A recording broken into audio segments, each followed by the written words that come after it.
The autumn wind carried the scent of dying leaves and approaching winter through the grand halls of Thornfield Manor, where Eleanor Whitmore had spent the last 15 years of her life polishing silver, mending tapestries, and tending to the endless needs of the Pemberton family.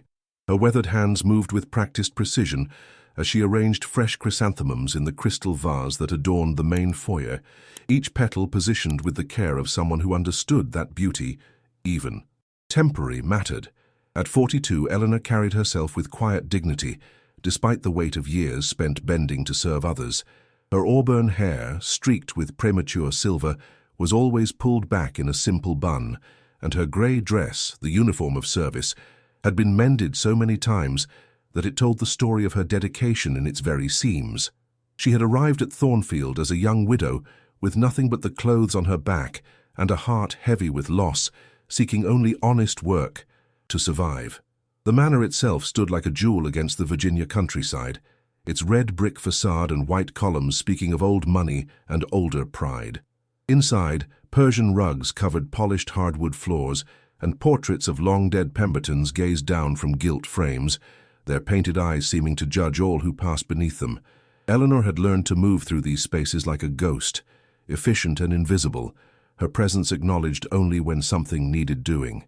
Lady Victoria Pemberton, the current mistress of Thornfield, ruled her domain with the iron fist of someone born to privilege and never challenged in her assumptions. At 55, she wore her silver hair like a crown and her pearls like armor, each word chosen to remind others of their place in her carefully ordered world. She had inherited both the manner and the attitude that came with it, treating the staff not with cruelty exactly, but with the casual indifference one might show to furniture. This particular morning held the promise of chaos, as the manor prepared for Lady Victoria's annual harvest ball, an event that drew the county's most influential families and required weeks of preparation. Eleanor had risen before dawn to begin the endless tasks, polishing the ballroom's chandelier, pressing table linens, and ensuring every surface gleamed with perfection. The work was familiar, almost meditative, and she found comfort in the rhythm of preparation. "Eleanor," Lady Victoria's voice cut through the morning quiet like a blade. "Come here immediately." The tone sent a chill down Eleanor's spine. In 15 years, she had learned to read the subtle variations in her employer's voice, and this held something different, something sharp and dangerous. She set down her polishing cloth and made her way to the morning room, where Lady Victoria stood beside her writing desk, her face flushed with anger. "Explain this to me," Lady Victoria said, holding up a small velvet pouch. "I found this hidden in your quarters during my inspection this morning." Eleanor's breath caught in her throat. The pouch contained Lady Victoria's pearl brooch, a family heirloom worth more than Eleanor could earn in 5 years. She stared at it in confusion, her mind racing to understand how it could have ended up in her small room beneath the servants' stairs. "My lady, I have never seen that before," Eleanor said, her voice steady despite the terror growing in her chest. "I would never—" "Never what? Steal from the family that has provided you with food and shelter for 15 years? Lady Victoria's laugh was cold and sharp. "I suppose it simply wandered into your possession on its own." The morning room felt suddenly airless. Eleanor could hear her own heartbeat in her ears as she struggled to make sense of what was happening. "I clean your jewelry every week, my lady. Perhaps it fell into a velvet pouch, hidden beneath your mattress?" Lady Victoria stepped closer, her eyes glittering with something that looked almost like pleasure. "I trusted you, Eleanor. I opened my home to you when you had nothing, and this is how you repay that kindness." Eleanor felt the world tilting beneath her feet. 15 years of faithful service, of missed Sundays and forgotten birthdays, of small kindnesses overlooked and daily indignities endured, all of it crumbling in the face of this impossible accusation. She thought of the times she had worked through fever, the nights she had stayed up to complete urgent tasks, the way she had poured her life into caring for this house and its inhabitants. "My lady, please," she whispered. "You know me. You know I would never—" "I know nothing of the sort," Lady Victoria interrupted. "I see now that I was foolish to trust someone of your background. A widow with no family, no references beyond her own word. What was I thinking?" The words hit Eleanor like physical blows. Her background, as if being born to a poor family, made her inherently dishonest. as if losing her husband young and being forced to work for survival was a moral failing. She straightened her shoulders, drawing on a strength she hadn't known she possessed. "I have given you 15 years of my life," she said quietly. "I have never taken so much as a crust of bread that wasn't offered to me. If you believe I am capable of theft, then you do not know me at all." Lady Victoria's face darkened. "How dare you speak to me in that tone? You forget yourself. Eleanor Whitmore, you forget exactly what you are and what you owe to this family." The sound of footsteps in the hallway announced the arrival of other staff members: Maria, the young housemaid, Thomas, the butler who had always treated Eleanor with paternal kindness, and several others who had become her family over the years. They stood in the doorway, uncertainty written across their faces as they sensed the tension in the room. "Since you want to speak of debt," Lady Victoria continued, her voice rising, "let everyone hear exactly what kind of woman I have harbored under my roof. A thief, a woman who would steal from the very people who saved her from destitution."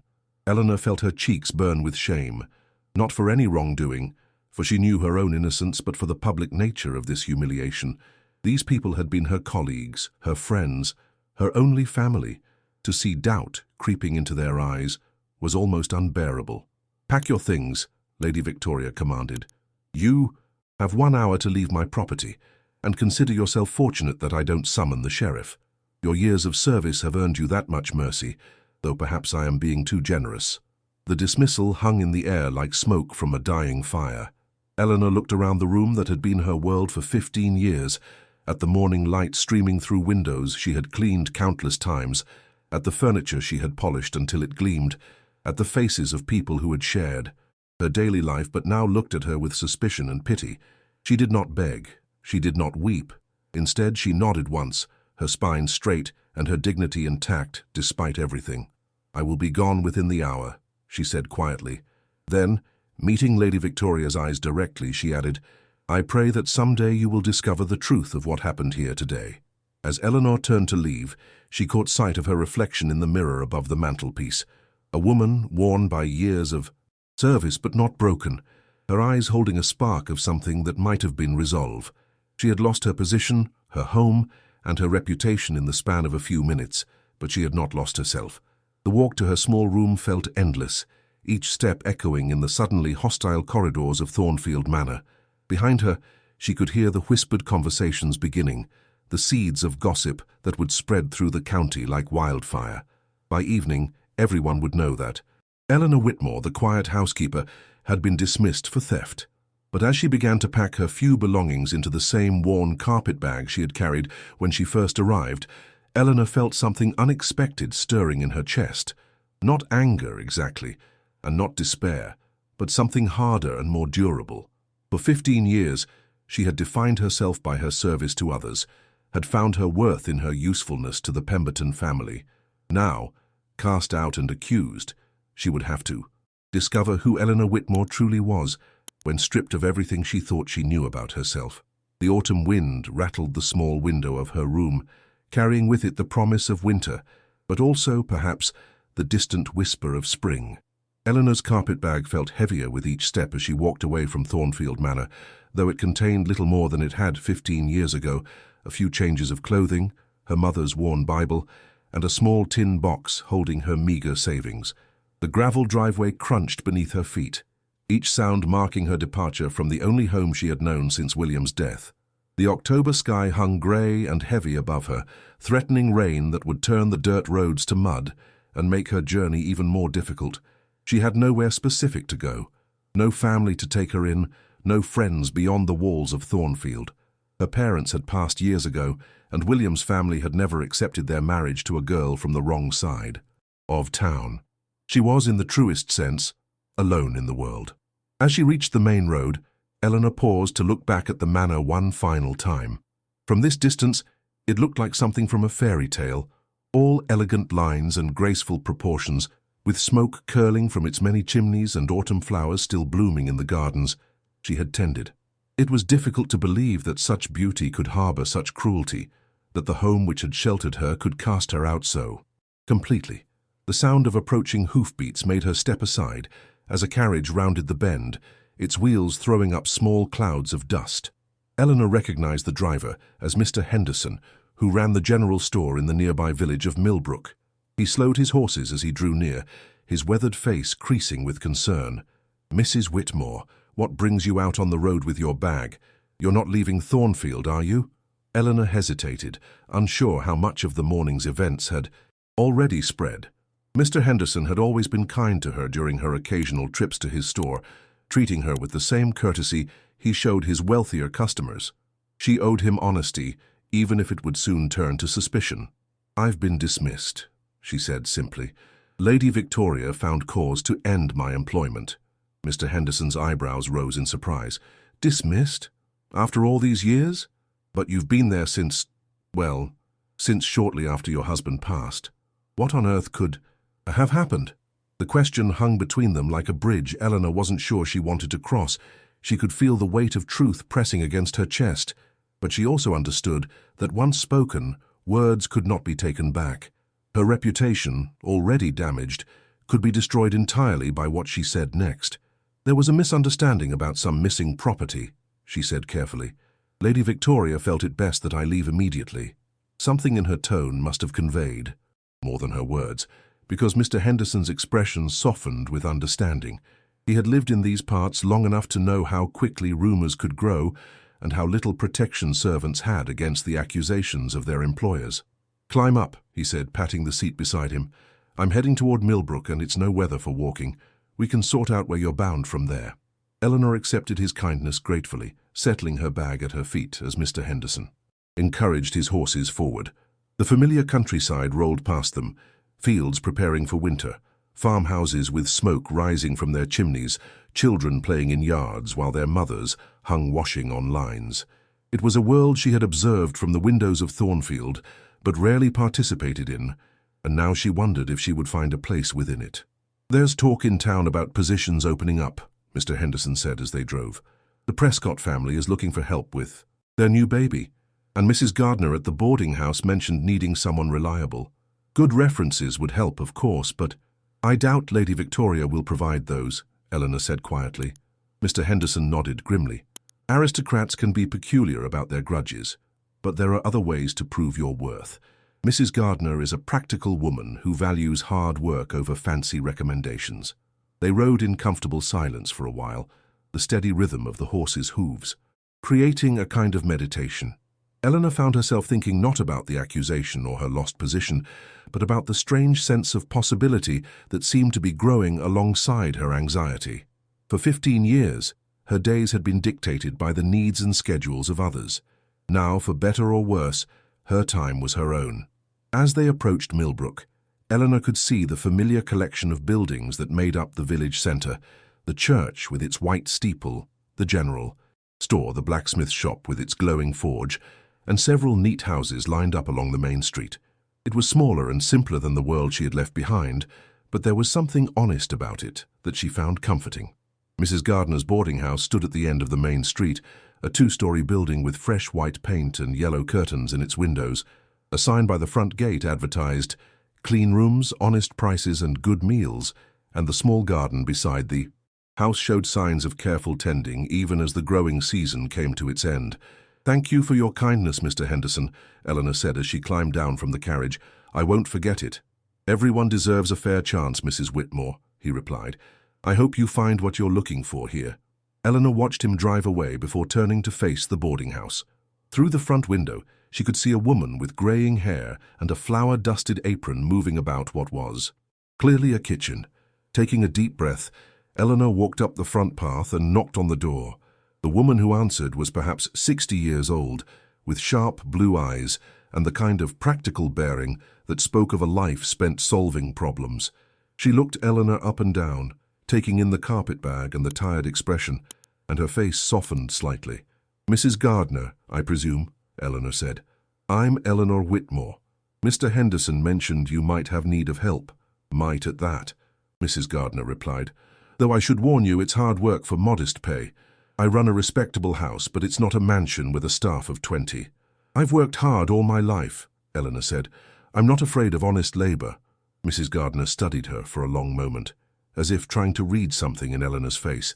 Finally, she stepped aside, and gestured for Eleanor to enter. "Come in then. We'll have some tea and you can tell me your story. I've found that most people who show up at my door in the middle of the day with their belongings have a story worth hearing." The interior of the boarding house was warm and inviting, with simple but well-maintained furniture and the smell of fresh bread in the air. Mrs. Gardner led Eleanor to a small sitting room off the kitchen, where comfortable chairs surrounded a table set with blue and white china. As Mrs. Gardner prepared tea, Eleanor found herself studying the room more carefully. There were books on the shelves, not just ledgers, and practical manuals, but novels and volumes of poetry. Framed photographs showed groups of people laughing at what appeared to be family gatherings. It was a space that spoke of a life lived fully, of someone who understood that comfort came from more than just material possessions. "Now then," Mrs. Gardner said, settling into her chair with 2 steaming cups. "Tell me about yourself, Eleanor Whitmore. And don't leave out the difficult parts. Those are usually the most important." So Eleanor began to speak, starting with her arrival at Thornfield as a young widow and working forward through the years of service, the small satisfactions and larger disappointments, and finally to the morning's devastating accusation. Mrs. Gardner listened without interruption, her expression remaining neutral, until Eleanor finished with her dismissal from the manor. "And you're certain you never took this brooch?" Mrs. Gardner asked. "As certain as I am of my own name," Eleanor replied. "I've never stolen anything in my life." Mrs. Gardner nodded slowly. "I believe you. I've been running this house for 20 years and I've learned to read people fairly well. You have the look of someone who's been wronged, not someone who's been caught." Relief flooded through Eleanor so suddenly that she had to blink back tears. To be believed, to have someone take her word without question, it was a gift she hadn't expected to receive. "The position I have available isn't glamorous," Mrs. Gardner continued. "Cooking, cleaning, helping with the guests and general maintenance of the house. Room and board included, plus a small wage at the end of each month. It's honest work, but it won't make you rich." "I'm not looking to be rich," Eleanor said. "I'm looking for a place to start over." Mrs. Gardner smiled for the first time since Eleanor had arrived. "Then I think we'll get along just fine. You can start tomorrow morning if you're willing. There's a small room on the 2nd floor that you can have nothing fancy, but it's clean and private." As Eleanor followed Mrs. Gardner upstairs to see her new quarters, she felt something she hadn't experienced in years: hope. The room was indeed small and simple, with a narrow bed, a washstand, and a window that looked out over the village's main street. But it was hers, a space where she could close the door and be Eleanor Whitmore, not just a servant in someone else's house. That evening, as she unpacked her few belongings and prepared for her first night in 15 years outside the walls of Thornfield Manor, Eleanor found herself thinking about Lady Victoria's final words. "Consider yourself fortunate that I don't summon the sheriff."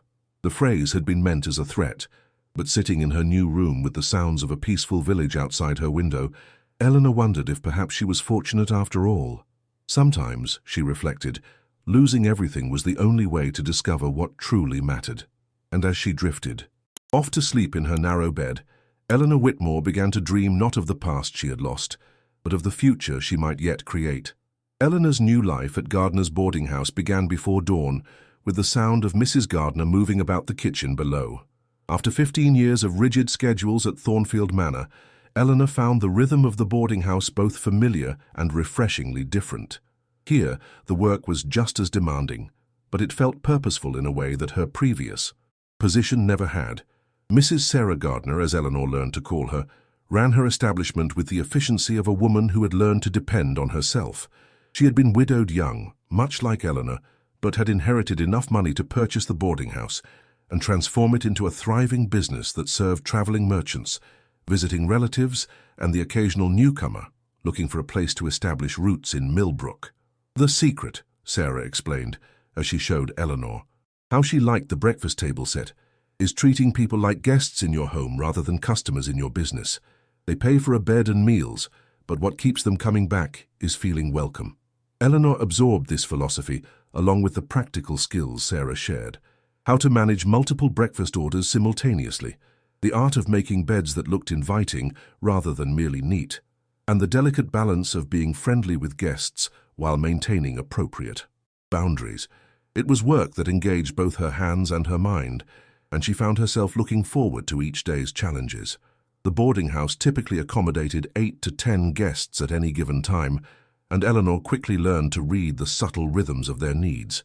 Mr. Jameson, a traveling salesman who visited monthly, preferred his coffee strong and his eggs barely cooked. The Hartwell sisters, elderly spinsters who came to town for extended shopping trips, required extra attention to the details of their room and preferred their tea served with specific biscuits from Sarah's personal recipe collection. But it was the permanent residents who truly captured Eleanor's interest.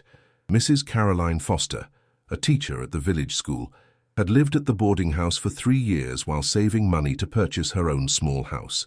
She was perhaps 30 years old, with intelligent brown eyes and a way of speaking that suggested both education and empathy.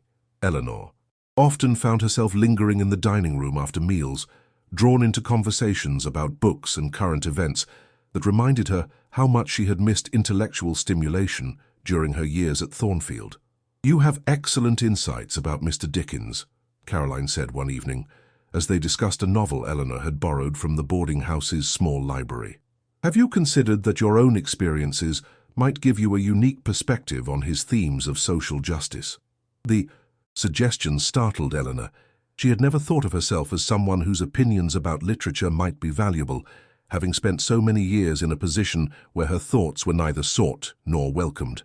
But Caroline's genuine interest encouraged her to express ideas she had kept locked away, and she discovered that years of observation had given her a deep understanding of human nature and social dynamics. Another permanent resident was Dr. Marcus Webb, a young physician who had recently established his practice in Millbrook. He was perhaps 35, with prematurely grey hair and kind eyes that seemed to see more than most people revealed. He treated the boarding house staff with the same courtesy he showed his patients, and Eleanor noticed that he often lingered after meals to discuss the day's events with whoever was available to talk. "Mrs. Whitmore," he said one afternoon, as Eleanor was arranging fresh flowers in the dining room, "Sarah mentioned that you spent many years managing a large household. I don't suppose you learned anything about herbal remedies or basic medical care during that time?" Eleanor paused in her arrangement, surprised by the question. "I did pick up some knowledge about treating common ailments. The staff at Thornfield often came to me for help with minor injuries or illness. Lady Victoria preferred not to be bothered with such matters." Dr. Webb's eyes lit up with interest. "Would you be willing to assist me occasionally? I have more patients than I can manage alone, and many of them would benefit from someone with your practical experience. Nothing complex, mind you, just basic care and comfort for people who need more attention than I can provide during a brief visit." The opportunity both thrilled and terrified Eleanor. To be asked for her expertise, to have her knowledge valued rather than simply taken for granted, represented a kind of recognition she had never experienced, yet she was also aware of the responsibility such work would entail. "I would be honored to help," she said carefully, "though I should mention that I have no formal training or certification." "Sometimes formal training is less important than a caring heart and practical wisdom," Dr. Webb replied. "I can teach you what you need to know about medical procedures, but I can't teach someone to care about people's welfare the way you clearly do." This conversation marked the beginning of a new chapter in Eleanor's recovery from her dismissal from Thornfield. 3 afternoons each week, she accompanied Dr. Webb on his rounds to patients who needed extended care, elderly residents who required help with daily tasks, mothers with new babies who needed guidance and support, and individuals recovering from illness or injury who benefited from having someone check on them regularly. Eleanor discovered that her years of managing a household had indeed prepared her for this work in unexpected ways. She knew how to organize a sick room for maximum efficiency and comfort, how to prepare nourishing meals for people with poor appetites, and how to provide the kind of gentle, consistent care that helped healing happen. More importantly, she found that her own experience of loss and disappointment gave her a deep empathy for people facing their own challenges. Mrs. Patterson, an elderly widow who lived alone on the outskirts of town, became one of Eleanor's regular visits. Arthritis had made simple tasks difficult, and she had become increasingly isolated as her mobility decreased. Eleanor's weekly visits included not just help with household tasks, but conversation and companionship that seemed to restore some of Mrs. Patterson's interest in life. "You understand," Mrs. Patterson said one afternoon, as Eleanor helped her prepare a simple meal. "That's what makes the difference. You know what it's like to feel forgotten by the world." The comment stayed with Eleanor long after she returned to the boarding house that evening. She was beginning to understand that her dismissal from Thornfield, painful as it had been, might have freed her to discover capabilities and connections she never could have developed while confined to her previous role. As autumn deepened into winter, Eleanor found herself settling into a rhythm of life that felt more authentic than anything she had experienced since William's death.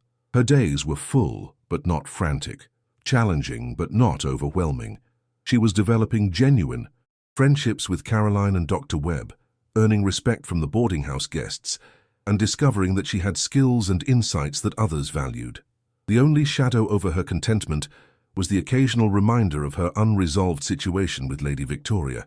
Word of her dismissal had indeed spread through the county, and she sometimes caught whispered conversations that stopped abruptly when people noticed her presence.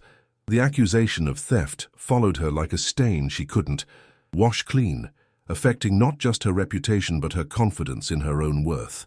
One snowy December evening, as Eleanor was helping Sarah prepare dinner for a full house of guests, a young man arrived at the boarding house door. He was perhaps 25 years old, well-dressed but travel-worn, with dark hair and eyes that held a mixture of determination and uncertainty. He requested a room for several days, explaining that he was conducting research for a legal matter and needed to interview people in the area. "I'm Jonathan Pierce," he said as Sarah showed him to his room. "I'm a law clerk working on a case that involves some property disputes in the county. I may need to speak with people who have knowledge of local families and their histories." Eleanor, who was carrying fresh linens upstairs at the time, paused at the mention of legal research. Something in the young man's manner suggested that his business might be more significant than he was revealing, and she found herself wondering what kind of case would bring a law clerk to quiet Millbrook in the middle of winter. That evening, as Jonathan Pierce joined the other guests for dinner, Eleanor noticed him watching the table conversation with the kind of careful attention that suggested he was gathering information rather than simply making polite conversation. When Caroline mentioned her work at the school and Dr. Webb discussed his medical practice, Pierce asked thoughtful questions that revealed a sharp intelligence and a thorough understanding of small-town dynamics. But it was when the conversation turned to the local prominent families that Pierce's interest became most apparent. Someone mentioned the Pembertons and their grand harvest ball, and Pierce's questions became more specific and pointed. "I understand the Pemberton family has deep roots in this area," he said casually. "Have they always been the primary landowners, or are there other families with significant holdings?" The question sent a small chill down Eleanor's spine. She excused herself from the dining room, claiming kitchen duties, but she remained close enough to hear the conversation continue. There was something about Jonathan Pierce's arrival and his questions that felt connected to her own situation, though she couldn't yet understand how. As she cleaned dishes in the kitchen, Eleanor found herself thinking about the events that had led to her dismissal from Thornfield. The pearl brooch had appeared in her room so suddenly and unexpectedly that she had never quite believed it was mere coincidence. Someone had placed it there deliberately, but the question of who and why remained as mysterious as ever. Now, with a law clerk asking questions about the Pemberton family and local property disputes, Eleanor began to wonder if her dismissal might be connected to something larger than Lady Victoria's simple malice. The possibility both frightened and intrigued her. Frightened because it suggested complications she might not understand, but intriguing because it offered the hope that the truth might eventually come to light. That night, as snow continued to fall outside her window, Eleanor lay awake thinking about the strange turns her life had taken since leaving Thornfield. She had found work, friendship, and purpose, things she had never expected to discover after losing everything she thought mattered. But she was also beginning to suspect that her story with the Pemberton family was far from over. Winter might be closing in around Millbrook, but Eleanor could feel something stirring beneath the surface of her quiet new life, something that promised either vindication or further challenge, but certainly change. And for the first time since William's death, Eleanor Whitmore found herself looking forward to whatever that change might bring. Jonathan Pierce proved to be an unusually engaging guest at Gardner's boarding house. Despite his stated purpose as a law clerk conducting research, he displayed a knowledge of literature that impressed Caroline. a genuine interest in medical practices that fascinated Dr. Webb, and a respectful courtesy toward the staff that earned Sarah's approval. Eleanor found herself both drawn to and cautious about the young man, sensing that his presence in Millbrook was more significant than he was revealing. On his third evening at the boarding house, Pierce approached Eleanor as she was arranging books in the small sitting room off the main hall. The other guests had retired early, and the house had settled into its peaceful nighttime rhythm. "Mrs. Whitmore," he said quietly, "might I have a word with you privately? I believe we may have matters of mutual interest to discuss." Eleanor's pulse quickened, though she kept her expression neutral. "Of course, Mr. Pierce. Would you prefer to speak here, or would the kitchen be more private?" "Here will be fine, thank you." Pierce settled into one of the comfortable chairs and waited for Eleanor to join him. "I should begin by being more forthright about my purpose in Millbrook. While I am indeed a law clerk, my research concerns a specific case involving the Pemberton family and their estate." Eleanor's hands tightened in her lap, but she said nothing, waiting for Pierce to continue. "More specifically," he went on, "I'm investigating irregularities in the management of the Thornfield Manor estate that may involve financial improprieties and fraudulent documentation. My employer has reason to believe that several recent incidents, including the dismissal of long-term staff members, may be connected to attempts to conceal these irregularities." The words hit Eleanor like a physical shock. "Are you saying that my dismissal was not simply about a missing brooch?" Pierce leaned forward, his expression serious but kind. "I'm saying that your dismissal follows a pattern we've observed in several other cases. Trusted employees who might have knowledge of irregular financial activities are often removed from their positions under circumstances that discredit their potential testimony." Eleanor felt the room spinning slightly around her. The events of the past months, her sudden dismissal, the convenient appearance of the stolen brooch, Lady Victoria's unusual vehemence in handling the situation, began to arrange themselves into a pattern that suggested deliberate manipulation rather than mere misfortune. But why would Lady Victoria need to conceal financial irregularities? Eleanor asked. "The Pemberton family has always been wealthy." Pierce's expression grew grave. "Not as wealthy as they appear, I'm afraid. Our investigation suggests that the estate has been experiencing significant financial difficulties for several years. There are indications that Lady Victoria may have been using various methods to maintain the appearance of prosperity while actually depleting the estate's resources." Eleanor thought about the lavish harvest balls, the expensive renovations to the manor, the costly trips to European spas that Lady Victoria took each spring. If the estate was truly in financial trouble, such expenditures would represent more than mere extravagance. They would constitute a kind of desperate performance designed to maintain a facade of wealth. "What does this have to do with me?" she asked, though she was beginning to suspect the answer. "As head housekeeper, you had access to more information about the estate's operations than most staff members. You handled correspondence, managed household accounts, and supervised other employees. Even if you didn't realize it at the time, you likely observed patterns and details that could be significant to our investigation." Pierce reached into his coat and withdrew a small leather portfolio. "We've been building a case slowly, gathering evidence from multiple sources, but we need witnesses who can testify about what they observed during their time at the estate. People who can provide first-hand accounts of activities that might seem innocent individually, but form a pattern when considered together." Eleanor accepted the portfolio with trembling hands. Inside were photocopies of documents, financial records, correspondence, and what appeared to be legal papers related to property transactions. Even a cursory glance revealed numbers and details that seemed inconsistent with the stable prosperity she had assumed characterized the Pemberton family's situation. "I don't understand these documents," she admitted. "I managed household expenses, not the estate's overall finances." "You don't need to understand the financial complexities," Pierce assured her. "What we need is your testimony about what you observed during your time at Thornfield. For instance, did you ever notice unusual patterns in Lady Victoria's correspondence? Visitors who came for private meetings? Instructions about handling certain types of documents or payments?" As Pierce spoke, Eleanor began to remember details she had dismissed at the time as none of her concern. There had been several occasions when Lady Victoria had received visits from men she didn't introduce to the staff, meetings that took place in the estate's private office with explicit instructions that they were not to be disturbed. There had been correspondence marked as confidential that Lady Victoria handled personally, rather than asking Eleanor to manage it, as she normally did with other mail. There was one incident, Eleanor said slowly, about 6 months before my dismissal. Lady Victoria asked me to clean out a storage room in the basement, a room that had been locked for years.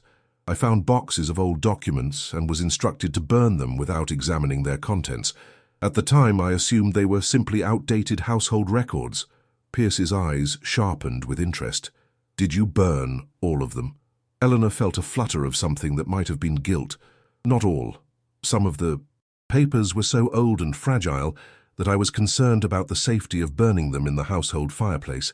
I set aside a small bundle to dispose of more carefully, but then I forgot about them in the daily rush of responsibilities. Do you still have those papers? They should still be among my personal belongings, Eleanor said. When I was dismissed, I packed hastily and didn't think to remove items that weren't strictly mine. If they're still in my trunk, I never actually threw them away. Pierce could barely contain his excitement. Mrs. Whitmore, those documents could be crucial to our investigation. Would you be willing to examine them with me? And more importantly, would you be willing to provide formal testimony about your observations at Thornfield? Eleanor felt a mixture of fear and anticipation coursing through her. The possibility of vindication, of proving that her dismissal had been part of a larger scheme rather than a justified response to theft, was almost too wonderful to contemplate. But she was also aware that testifying against the Pemberton family would mark her permanently as an enemy of one of the county's most powerful families. What would happen to Lady Victoria if these financial irregularities are proven? She asked. That would depend on the severity of the crimes involved, Pierce replied honestly. If we're talking about fraud and embezzlement on the scale we suspect, she could face significant legal penalties. The estate itself might have to be sold to compensate creditors and victims. Eleanor thought about Thornfield Manor, the beautiful rooms she had maintained for 15 years, the gardens she had helped tend, the sense of history and continuity that the estate represented. Despite everything that had happened, she felt a pang of sorrow at the thought of its potential destruction. But she also thought about the other staff members who might have been dismissed under similar circumstances, about the local businesses that might have been cheated, about the trust that had been betrayed by someone in a position of privilege and responsibility. I'll need some time to consider this carefully, she said finally, and I'd like to discuss it with Mrs. Gardner, who has become something of a confidant. But Mr. Pierce, if what you're suggesting is true, then helping with your investigation isn't just about clearing my own name. It's about preventing Lady Victoria from causing further harm to others. Pierce nodded. Approvingly. I hoped you would see it that way. Justice isn't just about punishment. It's about protecting the community and ensuring that power isn't abused. They arranged to meet again in 2 days, giving Eleanor time to locate the documents she had inadvertently preserved and to consider the full implications of becoming involved in a legal case against her former employer.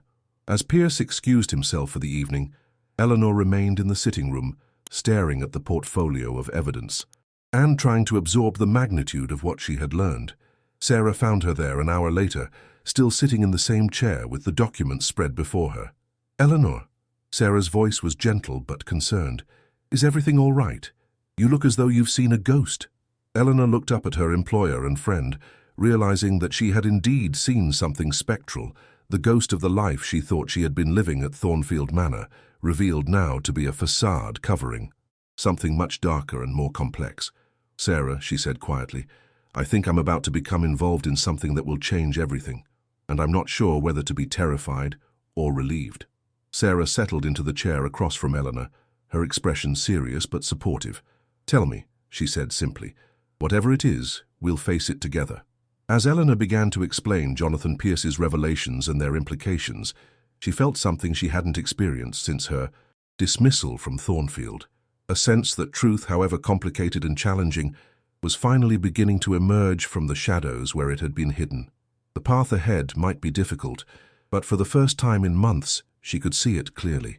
Eleanor's hands shook slightly as she lifted the lid of her old trunk, which had remained unopened since her arrival at the boarding house 3 months earlier.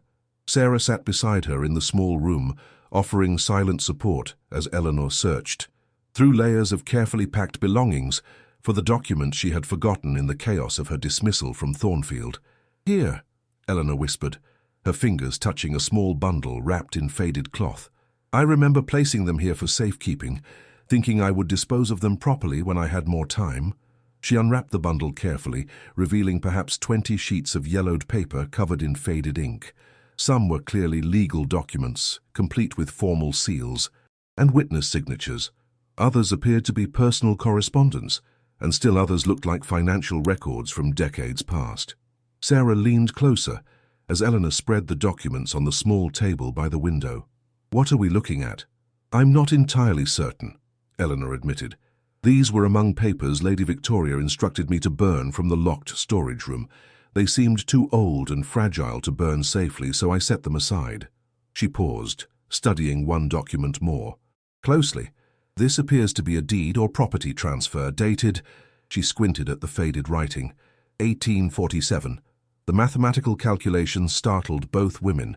If the document was indeed from 1847, it predated the current Pemberton ownership of Thornfield Manor by several decades.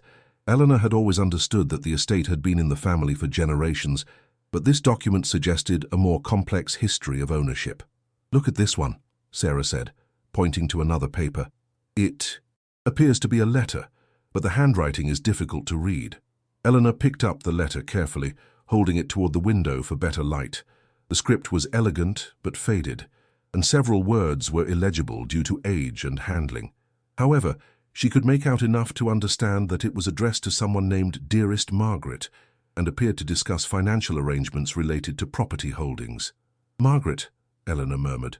"Lady Victoria's mother was named Margaret Pemberton. Could this letter be addressed to her?" The two women spent the next hour carefully examining each document, trying to piece together their significance. Several appeared to be related to property transactions or financial arrangements, while others seemed to be personal correspondence discussing family matters. What emerged was a picture of the Pemberton family's finances that was far more complex than Eleanor had ever imagined. A soft knock on the door interrupted their investigation. "Eleanor," Dr. Webb's voice came through the door. "I'm sorry to disturb you, but there's a gentleman downstairs asking to speak with you. He says it's urgent." Eleanor and Sarah exchanged glances before carefully gathering the documents. "We'll be right down," Eleanor called. Jonathan Pierce was waiting in the sitting room, his expression more serious than usual.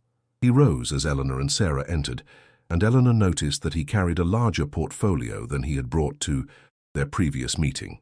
"Mrs. Whitmore, I apologize for the urgency, but there have been developments in our investigation that make your testimony even more critical than we initially understood." He glanced at Sarah. "I hope you don't mind Mrs. Gardner's presence, but what I have to share affects the entire community." Eleanor nodded, settling into a chair with the bundle of documents in her lap. "We've found the papers I mentioned. I'm not sure of their significance, but they appear to be much older than I initially realized." Pierce's eyes immediately focused on the bundle. "May I examine them?" Eleanor handed over the documents, watching as Pierce's expression grew increasingly grave with each paper he reviewed. Finally, he looked up at both women with something approaching amazement. "Mrs. Whitmore, do you understand what you've preserved here?" "Not entirely," Eleanor admitted. "We could see that they relate to property matters and family finances, but the legal language is beyond our understanding." Pierce selected one document from the bundle. "This is a deed transfer dated 1847, indicating that a significant portion of what is now the Thornfield estate was purchased from the previous owners, the Morrison family, under what appears to be distressed circumstances." He picked up another paper. "This correspondence suggests that the Morrisons were forced to sell due to debts that may have been artificially created through fraudulent business dealings." Sarah frowned. "Are you suggesting that the Pemberton family acquired their property through dishonest means?" "More than that," Pierce replied grimly. "These documents suggest a pattern of behavior that has continued across generations. Look at this letter." He held up the correspondence Eleanor had noticed earlier. "It's from Margaret Pemberton to her sister, discussing methods of creating financial pressure on neighboring landowners in order to acquire their properties at reduced prices." Eleanor felt a chill run down her spine. "Lady Victoria's mother was involved in such schemes." "It appears so." And based on our current investigation, Lady Victoria has been employing similar tactics with even more sophistication. Pierce opened his larger portfolio and withdrew several modern documents. We've discovered that she has been systematically defrauding local businesses, manipulating property assessments, and using her social position to pressure people into disadvantageous financial arrangements. The scope of the allegations was staggering. Eleanor had known Lady Victoria to be cold and demanding, but the idea that her employer had been conducting criminal activities for years was almost impossible to absorb. "The Hartwell sisters who stay here regularly," Sarah said suddenly. "They mentioned having financial difficulties with a property transaction that involved the Pemberton family. At the time, I thought it was simply a business dispute." Pierce nodded grimly. "The Hartwells are among several victims we've identified. Lady Victoria convinced them to invest in a development project that never existed, then used legal technicalities to avoid returning their money when the fraud became apparent." Eleanor thought about the elderly sisters who had been such pleasant guests at the boarding house, always worried about their expenses and careful with their modest resources. The idea that Lady Victoria had deliberately cheated them was infuriating. "What can be done to help them?" she asked. "That depends partly on the evidence we can present in court," Pierce replied. "Your testimony about the financial irregularities you observed, combined with these historical documents that establish a pattern of fraudulent behavior, could be crucial to our case." Eleanor looked at the papers spread before them, fragile remnants of past crimes that had somehow survived to provide evidence of current wrongdoing. She thought about her 15 years of faithful service to a woman who had not only dismissed her unjustly, but had been using her position of trust to harm others throughout the community. "Mr. Pierce," she said quietly, "what exactly would you need me to do?"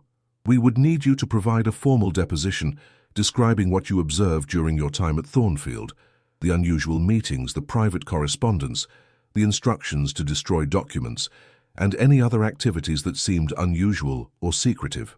Pierce's expression was encouraging, but serious. "I won't lie to you. Testifying against someone as powerful as Lady Victoria will require courage. She will likely attempt to discredit your testimony by emphasizing the circumstances of your dismissal." Eleanor considered this for a moment. The accusation of theft would indeed make her a vulnerable witness, and Lady Victoria would certainly use it to attack her credibility. But she was beginning to understand that her dismissal itself might have been part of Lady Victoria's criminal activities, an attempt to silence someone who had observed too much. "There's something else you should know," she said, reaching into the bundle of documents. "This letter mentions something about a special arrangement regarding estate finances. I don't understand the details, but it suggests that the Pemberton family may have been concealing the true extent of their holdings for tax purposes." Pierce examined the letter carefully, his excitement evident. "This could be evidence of tax fraud, spanning multiple generations. Combined with the property acquisition schemes and the recent fraudulent business dealings, we may be looking at a case that involves federal as well as state crimes." The magnitude of the situation was becoming clear to Eleanor. This was not simply about clearing her own name or even helping the fraud victims in the local community. The evidence she had inadvertently preserved could expose criminal activities that had been harming people for decades. "I need to speak with my employer," she said finally, looking at Pierce directly. "If I agree to testify, this investigation will become public knowledge, and it may affect the boarding house's reputation. Mrs. Gardner has been more than kind to me, and I won't make decisions that could harm her business without her full understanding and consent." Sarah reached over and took Eleanor's hand. "My dear, you've already discussed it with me, and you have my complete support. What Lady Victoria has done is wrong, and if you have the power to stop her from harming others, then you have an obligation to use it." Pierce gathered the documents carefully. "I'll need to have these examined by experts and prepared as evidence, but I can return them to you afterward. In the meantime, please consider carefully whether you're prepared to move forward with this testimony. Once we begin formal proceedings, there will be no turning back."